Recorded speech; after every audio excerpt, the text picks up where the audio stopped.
All I can say is, what do I get myself into? There. Now you can see the mess I'm looking at a little more clearly. Holy, it's just everywhere. Everything everywhere.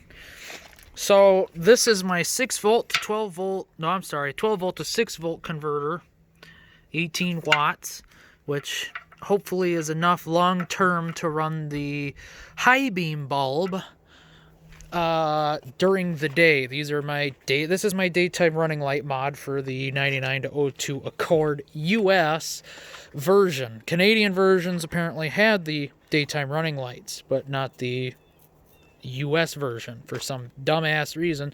Had they saved some money, they would have just made every car with it and been done with it, instead of well, let's make 2 different car harnesses, this, that, the other. No, let's make 2 separate harnesses and call it a day. I don't know why they don't just make one and done. You know, it saves money in the end. Duh. So,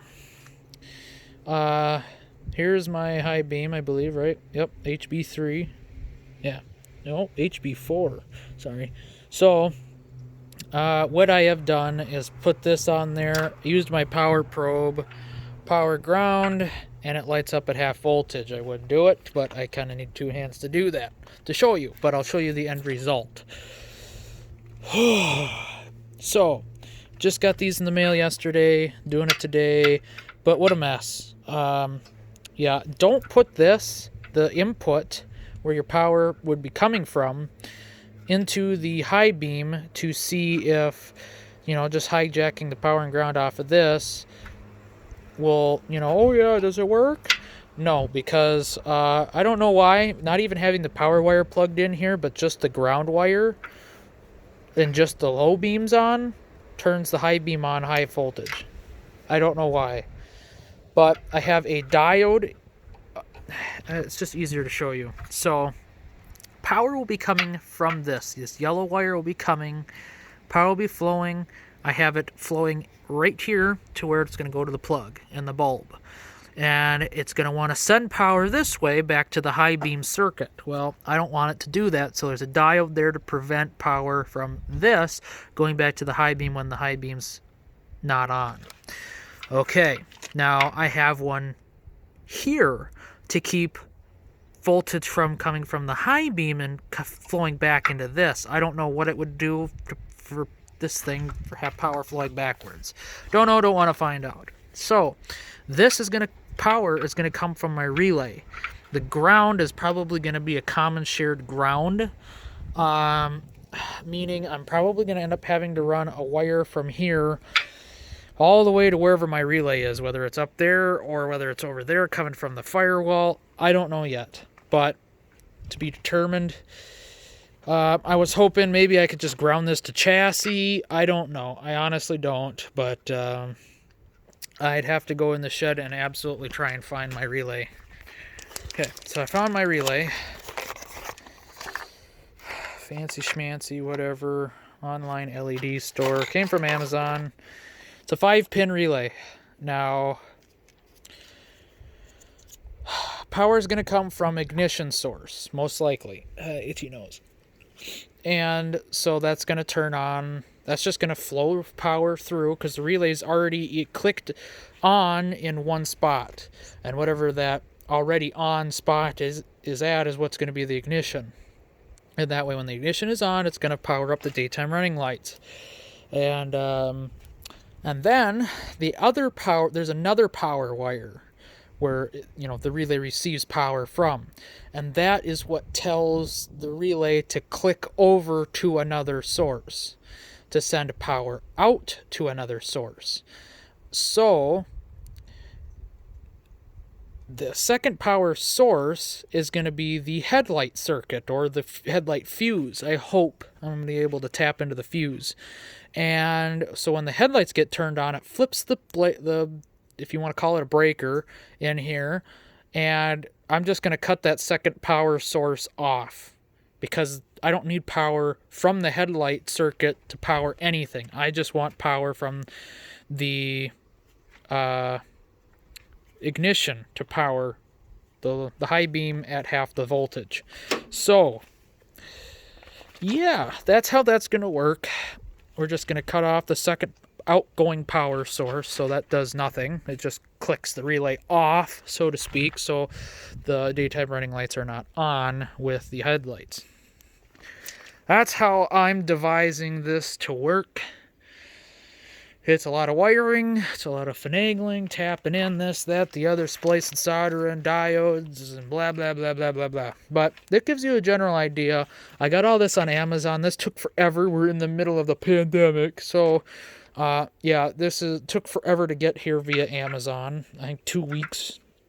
This I got to be honest, I ordered this, and then I ordered some car detailing stuff. And it took all of it. I think I ordered 3 different things on 3 different days, not 3 sequential days, but you know what I mean. And it all came in one box. So I don't know. And that came within a relative amount of time. I think it was more of the 2 days shipping from the last item I ordered. So 3 things, 3 different days, but the last item I ordered shipped in 2 days, or arrived at the house in 2 days with the rest of the other stuff I ordered. So if that says anything, they're packaging all your stuff you order. If it takes a week, 2 weeks to get it out, so be it. I don't know what they're doing. I can tell you I've had better days. This is one of those days where absolutely every nut, bolt, screw, knick-knacky, Schrader valve, this, that, the other is fighting you. And notice I mentioned Schrader valve. This bastard, as you can see, made a mess. I don't know why. That's the AC line coming from the compressor, I think, or whatever, from whatever. I got the new condenser in, you can notice that, and the new dryer. Ooh. Oh. But, yeah. My Harbor Freight kit of gauges, the pump works fine. It's the gauges that are a piece of shit. Well, not the gauges, but the lines where they clip on to the fittings, they leak, and they've leaked since day one. That's Harbor Freight for you. Now, of course, I didn't buy this kit. This kit was gifted to me, and I wasn't gifted it until after the warranty period, which I think is 30 days for these stupid lines. And of course, I didn't have the receipt because it was gifted to me via my neighbor. I worked on his car. I needed to do the AC. He bought this stuff, and then at the end of the day, he's just like, you know what, keep it. I'm not going to do it. You're going to do it. So, like, all right, cool, thanks. But I never did get the receipt. So I couldn't warranty these out, and it was after the fact, and I tried to, like, they're just like, no, you need the receipt, blah, blah, blah, blah, blah. And it's like, screw you guys. So, it's really, really hard to tell, one, when the system is done evacuating down to a negative pressure, and 2, letting the system sit in a negative pressure so you can see whether or not there's a leak, because the freaking gauge, the lines leak, the fittings leak. So it's so hard to tell whether the system is holding a vacuum or not. And what I found out is when I took that blue fitting off, this thing was hissing, letting air back into the system. And I figured, well, you know what? The system's at a negative pressure. Maybe this spring or whatever is holding that valve closed is weak, and that vacuum is allowing that Schrader valve to open up a little bit. It wasn't full open. It was just a little bit. And so I'm like, you know what? Whatever. We're going to do a quick swapperoo. So I got the system down to a negative pressure, let it do it for 15, 20 minutes. I know it's not 30 minutes to an hour or whatever, blah, blah, blah. Okay, I had it down to a negative pressure like 10 times. I'm sick and tired of waiting for it. I'm like, fuck it, we're doing it. So I popped it off and popped the AC line with the can on there and started filling it up, and the AC compressor kicked on. I'm like, freaking right. But then I go feel the temperature of the air inside the car, and it's just mediocre. I mean, yeah, it'll cool you down in maybe 15 minutes, but it's not ball-chilling cold like a brand new car. It just, I'm getting so tired of that. So tired of it. Because this has mediocre AC, the gray truck had mediocre AC, this has mediocre AC. It's pissing me off. I'm sick of it. I took the gray truck, not this one, the gray truck to a professional shop and had them evac and recharge the system. It's a well-known, reputable shop, okay? Because I don't take my truck to anybody, and don't take that lightly.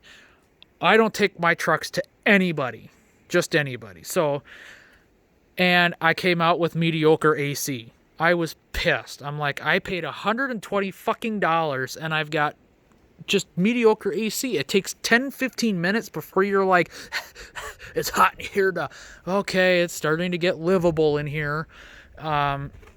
When I got this truck brand new from Texas, it had ball chilling AC, man. Fucking 2 minutes after the truck's running, you're like, oh, it's hurting out. I'm just freezing. The windows are getting frosted. It's cold. That was awesome. It was wonderful. I didn't do anything to the truck. Whoops. Phone slipped. So anyway, the next year, I did use it throughout the winter just to make sure that you run the air compressor, because they say to do that in the manual during the winter time, whatever. Did that a couple times. Okay, so the next spring comes, I go to use the AC, and the AC needs a charge. I'm like, great. Okay, that's not a great start for the first year. I recharge the AC with AC Pro, which is, I think, better than freaking Walmart brand air conditioning stuff. I don't know, I just want the best of the best. So I buy one of the most expensive cans and I put it in the truck. Mediocre AC. Isn't that fantastic? And that's just been that way kind of ever since. And I've done the AC on this truck twice now, I think, because I did the heater core with the whole new box and all this, that, the other. So I've done the AC a couple times in this truck, and it's never gotten better. It's always been about the same. 10-15 minutes, and you're finally getting some cold air to kind of cool you down. And I understand, because this one's leaking pretty bad, to not be at the perfect vacuum, to take in all the freon it needs, and air is introduced to the system. But it's got a new dryer on it. I know the orifice tube could probably be plugged up or something or other, left or right, but because I never did get to test the AC on that. But the gray truck up there, that one I've got a brand new air orifice tube and dryer to put on the thing. Now I'm waiting to do that yet. That was kind of like the next thing to do after the car was done, which you could tell I got a long ways to go. So, my gosh, I tell you. So, AC did not work in this car now. I mean, it doesn't now. It's just all pissed out ever so slowly. So, and having the system pressurized did not hold that Schrader valve closed, because when I pulled that can connector off, it just started spraying out everywhere, and I grabbed the needle nose and pulled it up again, and it kind of sealed and wasn't spurting anything, but obviously it leaked out at what was in there. So that's just fantastic. I'm just having a freaking fantastic day. You can see I got a new power steering line on here, and what a freaking turd and a half that is to get out of there. I had the power steering lines off of the rack, and I had the cradle out of the car, and getting the line disconnected was still a bitch. Now, it was 3 times as much of a bitch the first time I took it off. I almost stripped it out, but I had crow's feet, so I used the proper thing and got it disconnected. But this time I was able to do it with the wrench, just barely. So that was less than ideal, but we got that done. Hopefully it's not leaking. I haven't checked, and I haven't wanted to check, because I'm just done with problems today. Just done. That gave me a funky reading with just plugging the ground wire, not the power, and things lighting up full voltage, and I'm like, what sense does this make? Why are you doing this? Oh my gosh, I'm just having a heyday. Oh, I have 2 transmission mounts to do yet. I have the rear parking brake on the driver's side to do yet, and I have the upper link on the driver's side rear to do yet. And tomorrow the new rims come. I have the tires sitting in the shed here. I need to get those mounted and balanced Friday, because most likely UPS won't drop them off before 4 o'clock, because they usually don't around here. So Condenser and dryer install went pretty okay. I went and bought an O-ring, AC O-ring kit from O'Reilly's, and of course it didn't have two of the sizes I need, figure. So I was able to reuse three of them. Two of them are the same size, and because they looked good yet, they weren't mangled, mushed, squared, anything like that. They looked really good. They weren't hard as a rock, so I'm like, okay, we'll try it. I mean, we bring it down to a vacuum first and see if it'll hold, but this thing wouldn't let me do that. I don't have that kit handy, do I? Right here. Now, this is the way I purchased it. It was the only one they had, all freaking taped up and whatnot. Confidence inspiring, and I know I had the O-rings with me, and I should have measured the back, but I didn't. Of course, I would have second-guessed myself anyway. Oh, and then the other thing, too. Today's just been a hell of a day, let me tell you. So, here's my AC Pro, one of the cans I got. And this is about the only hose connection I had that fit. Now, the one I had on this can, that probably came with it, this guy does not work whatsoever. You pull the trigger with it on the can, nothing comes out. And I'm like, fantastic. This is the only one I had down here at the time. Now, I'm in Monticello, and my dad's in St. Cloud, so it's about a 30-minute drive, hour round trip. I have like 5 of these things up at Dad's house from all the other jobs I've done with AC. I'm like, fuck it. I gotta go get them now. Dang it. So I grabbed this one. I'm like, I like these style, just with the trigger. I like that, being able to control it. And that one doesn't work either. Fantastic. The only one that does work is this one. You know what? I tried another style that I had that's sitting on the ground here. I don't know what this is. There's no control on it at all. It's just kind of free flow. That didn't even do anything when I hooked it up. I'm like, what in the hell? That's 3 out of like 8 that don't work. Now, I got a couple more. One of them's exactly the same. And I think I tried this one too, and it didn't do anything. I don't recall. I don't know. And this one, I wasn't even able to use this one out of the box either when I first got it, because when you push it down to let Freon, which it just, never mind. I thought it peed in my hand a little bit. It leaks from around this cap at the same time as coming out at the other end. And it doesn't lock down either like it shows. It's like, yeah, put it down to lock it. It does not lock. And maybe it's not supposed to, I don't know, but I don't know why it shows a lock and an unlock. But anyway. So I had to drive to St. Cloud to get that. Now, since this is an everything included video, I'm going to show you something I started making. I started welding. I borrowed Dad's welder, and don't look at the handle welds because that didn't turn out for some reason. Let me get it outside. If I can get it outside, since it's so freaking wide, which I did not want it this wide.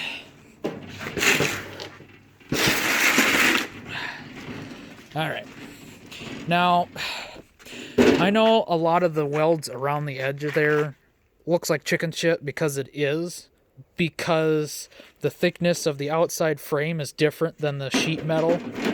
The chintzy Chinesium thin sheet metal. Yeah, I had it turned down because it started just blasting holes right through the sheet metal. I wanted it tacked semi in place.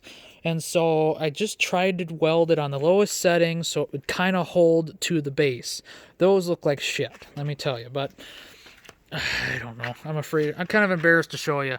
I did stack some dimes, and not too shabby for myself. That doesn't look so great. A lot of this, when I went back, I ended up going back because it's like I left a hole, and I went back and tacked it. But where I was able to just kind of keep going, I did halfway decent, I think. There's some dimes there, especially around the bottom and stuff, you know. I'm trying to overbuild. I love overbuilt stuff.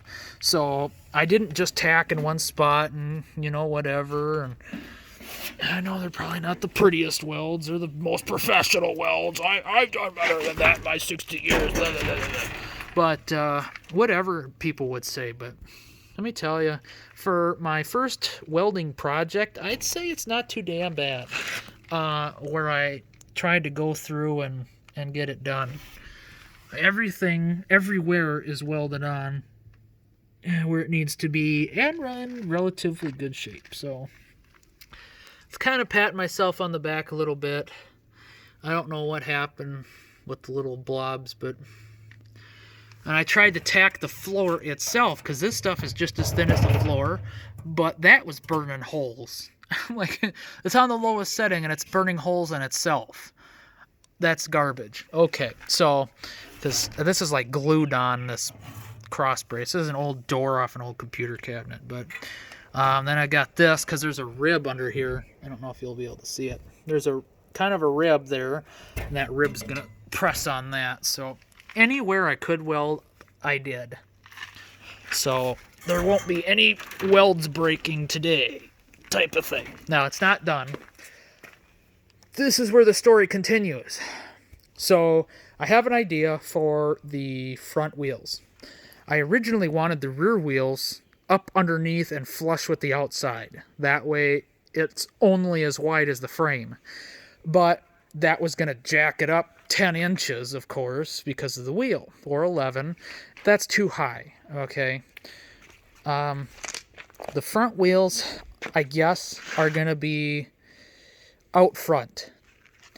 And if you can Google an Ariens, A-R-I-E-N-S, Ariens, push mower, and some of their push mowers have wheels, casters, that turn all the way around 360 out in front of the mower deck. And that's what I want to do with this. You can Google it and get an idea. But that's what I want to do. So Harbor Freight had, and I know Harbor Freight, it's the cheapest. I'm not going to go spend $60. Okay, here's the story. So Harbor Freight, $17, has the 10-inch pneumatic swivel caster wheels. Okay, got up to Harbor Freight, they didn't have any. They're out of stock. Asked the lady, nope, we don't have any. Great. Look on the website, go to order it. Not out of stock, but due to extreme high demand, it could be delayed for 1 to 2 weeks. And I'm like, who the hell's ordering pneumatic swivel wheels at such a high demand during a pandemic? So that's fantastic. So anywhere else, it's $27.99 to go get it today. I know I could order it online probably cheaper, but to get it today so I can finish this project, it'd be great. And you're probably wondering, what the hell is this thing even? Well, as stupid as some people may think it is a air compressor cart. Why do you need an air compressor cart when your air compressor's on wheels? Well, I'm sorry.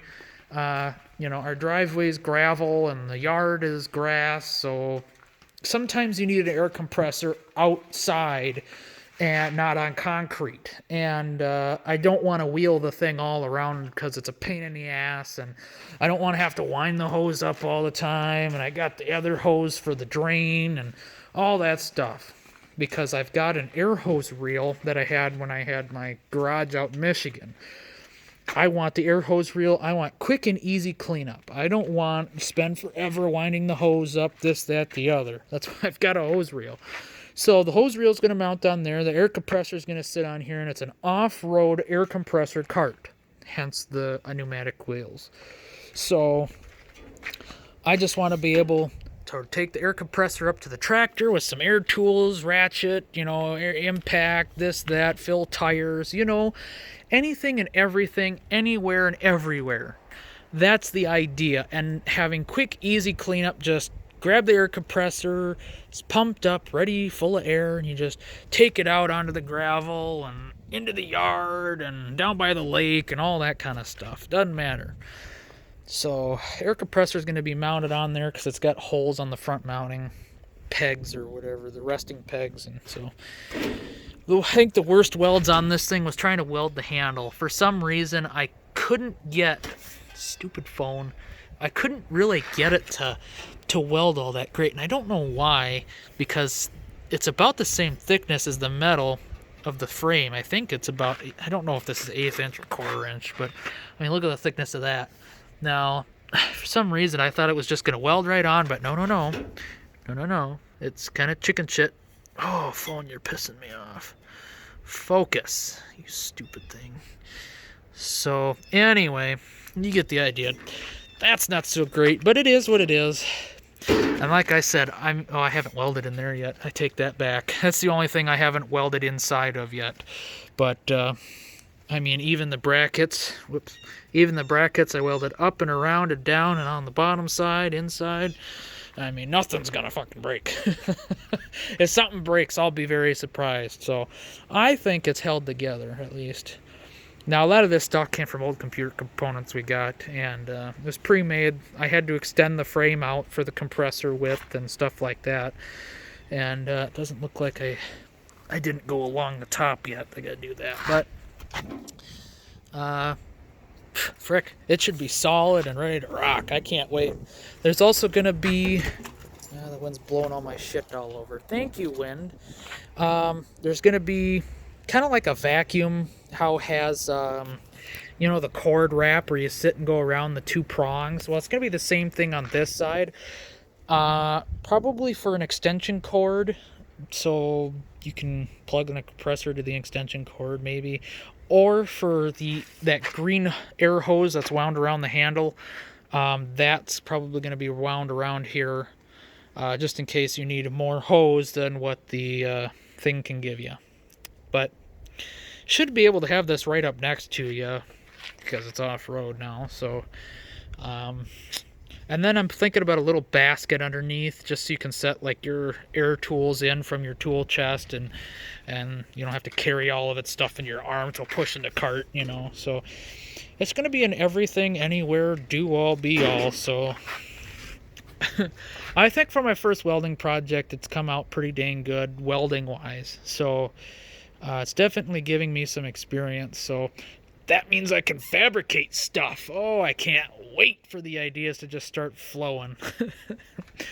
God, this turned into a 30-minute video quick, but I've had a hell of a day. Things not in stock, things just not working, being a complete pain in the ass, wanting to kick, scream, cuss, swear, you name it.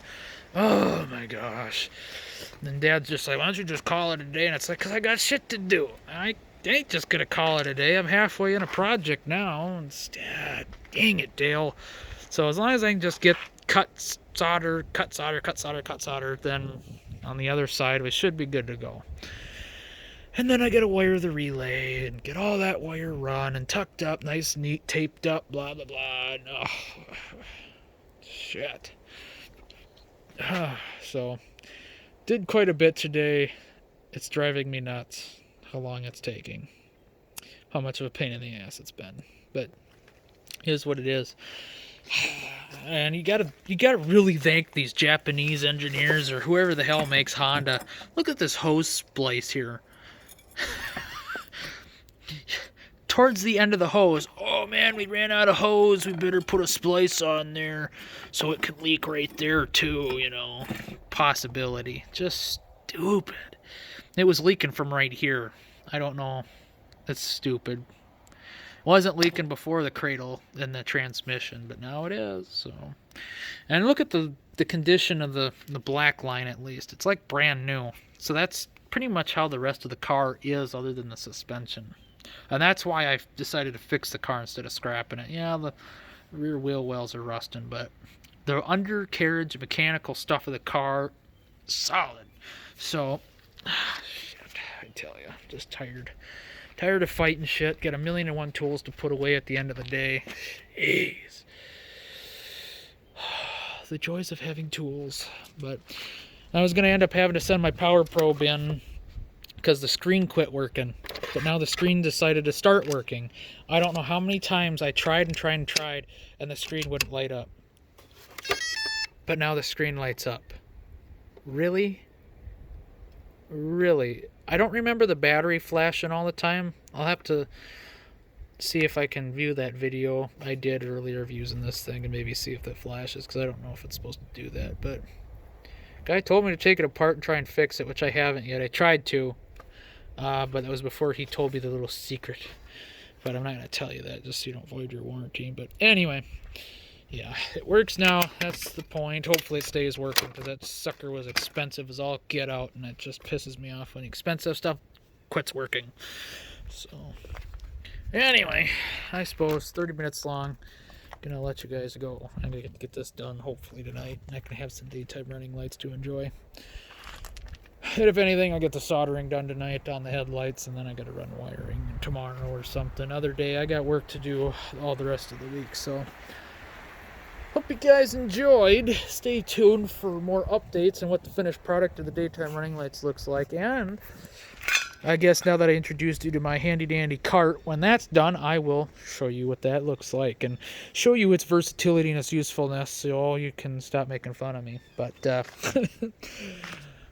hope you guys enjoyed. Let me know what you guys think of the comments about whatever I included in this video. Thanks for watching. God bless.